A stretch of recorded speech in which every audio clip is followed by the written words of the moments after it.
당신은 생리적인 허기, 포만감의 신호와 접속이 끊어졌다. 정말로 먹고 싶은 음식은 잊어버리고 먹어야만 한다고 생각하는 것을 먹는다. 음식과의 관계는 점점 부정적으로 변한다. 멈추지 못할까봐 좋아하는 음식을 먹는 것이 두렵다. 금지된 음식의 유혹에 빠지면 죄책감에 과식을 한다. 그러고서 다시는 그 음식을 먹지 않겠다고 다짐한다. 신체 이미지도 부정적이다. 자신의 외모가 마음에 들지 않고 자존감도 떨어졌다. 다이어트가 비효과적이라는 사실을 직접 경험했다.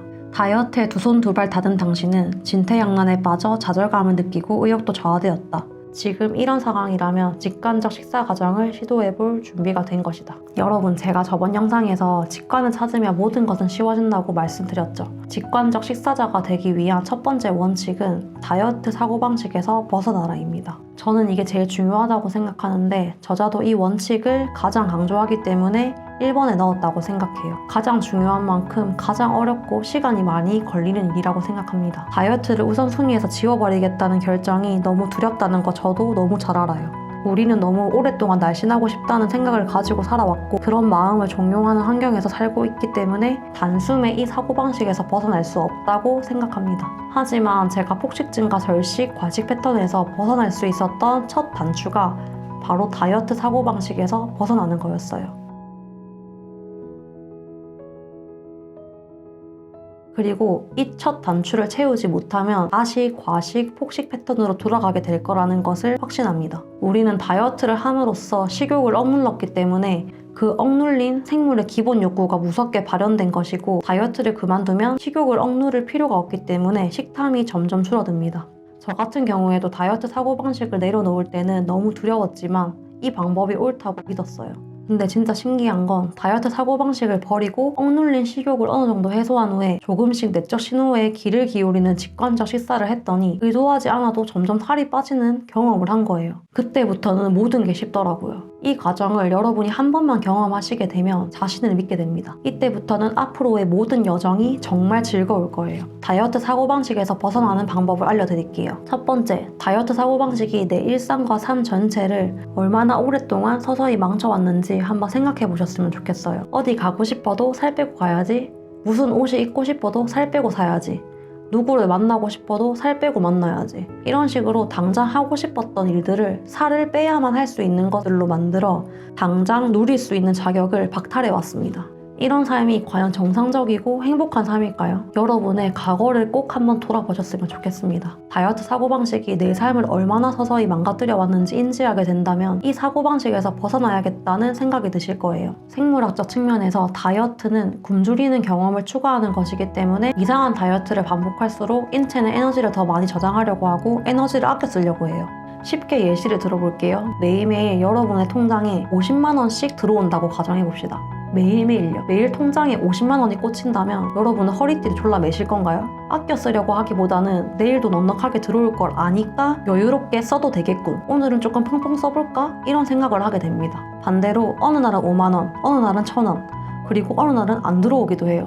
이렇게 불규칙적으로 돈이 들어오면 어떨까요? 들어오는 자원이 예측이 안 돼서 미래에 대비해 돈을 아끼려고 하지 않을까요? 허리띠를 졸라 맬 거예요. 아껴 쓰겠죠. 우리 몸도 똑같다고 보시면 됩니다. 그러니까 더 이상 인체에게 굶주리는 경험을 주지 마세요. 우리 인체는 다이어트를 굶주리는 경험으로 기억하게 되고 다이어트를 하면서 얻게 되는 스트레스에 반응해 식욕을 올리고 대사를 늦춥니다. 다이어트의 유해함은 여기서 끝이 아니라 심리적인 문제로 이어집니다. 실패감, 자책감, 불안감, 통제력 상실 등등 이 모든 부정적인 감정의 큰 원인은 바로 다이어트였습니다. 여러분도 공감하시지 않나요? 저는 수많은 다이어트를 반복하면서 자신과의 신뢰를 너무 많이 잃었어요. 그래서 더 이상 자신과의 관계를 망치기 싫어서 다이어트를 제 삶에서 지워버리기로 결정합니다. 그리고 지금은 너무나 행복하고 자유로운 일상을 살고 있죠. 여러분이 진짜로 평화롭고 행복한 삶을 원하신다면 실패가 예정된 다이어트를 더 이상 반복하지 않겠다고 단호하게 결정을 하셔야 합니다. 여러분, 잘못된 다이어트는 유해합니다. 그리고 다이어트는 장기적으로 효과가 없습니다.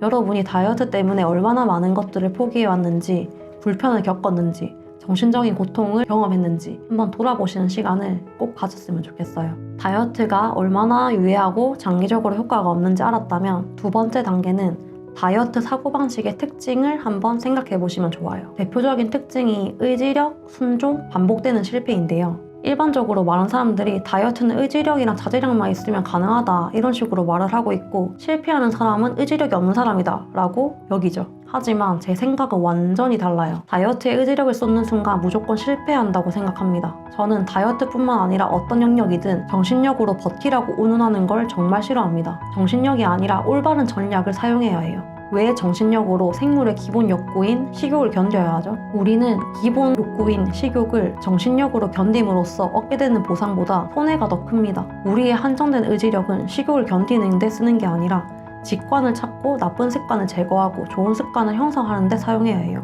타인이 말하는 이래라 저래라 식의 말에 고지고대로 순종하지 마세요. 여러분의 감정과 기분, 그리고 음식의 선호, 적절한 포만감을 잘 아는 것은 바로 자기 자신입니다. 여러분보다 자기 자신을 잘 아는 사람은 없어요. 타인이 하는 조언은 참고만 하시고 자기 자신을 탐구함으로써 나 전문가가 되어야 돼요. 남들이 여러분께 왜 그렇게 많이 먹냐, 적게 먹냐, 왜 그거 먹냐, 왜 이거 안 먹냐 왈가왈부 하더라도 속으로 읊조리세요. 그건 네 생각이고 나를 제일 잘 아는 건 나 자신이야. 노이즈 캔슬링 모드 알겠죠? 그리고 마지막으로는 실패는 절대 없다는 사실을 아셔야 돼요. 여러분은 직관을 찾기 위한 과정까지 평소처럼 가식하는 날도 있을 거고 폭식하는 날도 있을 거예요. 편안한 포만감을 느끼고 식사를 마무리한 날도 있을 거예요. 매일매일 감정과 성과가 다를 겁니다. 하지만 가식하는 날이 있다고 하더라도 실패라고 생각하시면 안 됩니다. 전부 다 자신을 알아가는 과정이에요.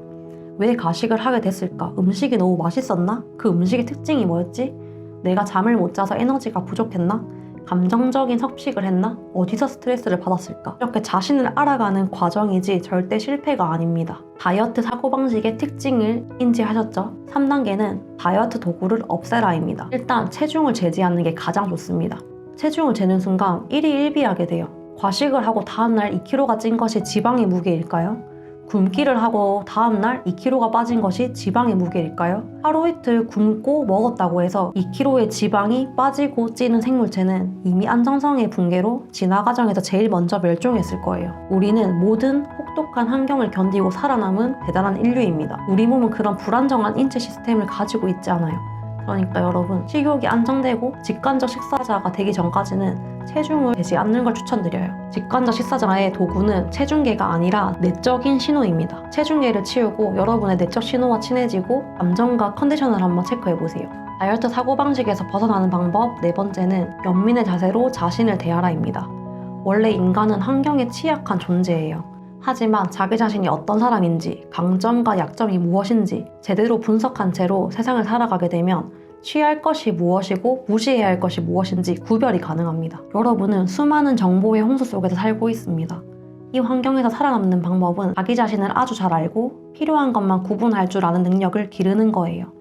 여러분이 어떤 사람인지, 그리고 어떤 목적을 가지고 있는지 정확하게 아셔야 이 혼돈의 세상에서 필요한 것만 쏙쏙 골라낼 수 있습니다. 우리는 다이어트 사고에서 비다이어트 사고로 넘어가야 돼요. 아래 표를 참고해서 다이어트 사고가 들 때마다 생각을 한번 바꿔보세요. 음식을 앞에 두고 먹을 자격이 있나? 칼로리가 높은가? 살이 찌려나? 이렇게 따지지 마시고요. 내가 이 음식을 좋아하는지, 나에게 정말 만족감을 줄 수 있는지를 스스로에게 물어보세요. 이 과정을 계속 이어나가시면은 자신에 대한 믿음이 견고해져서 결국 내가 원하는 결과를 볼 거라는 믿음 또한 강해집니다. 결국 시간 문제인 거예요. 시간은 걸리겠지만 어쨌든 결과는 보게 될 거예요. 오늘은 원칙 1이었고요. 우리 다이어트 사고방식에서 벗어나는 연습을 먼저 해봅시다. 제가 쇼츠에 다이어트 사고방식 해체하기 시리즈를 주기적으로 올리고 있으니까 참고 부탁드려요.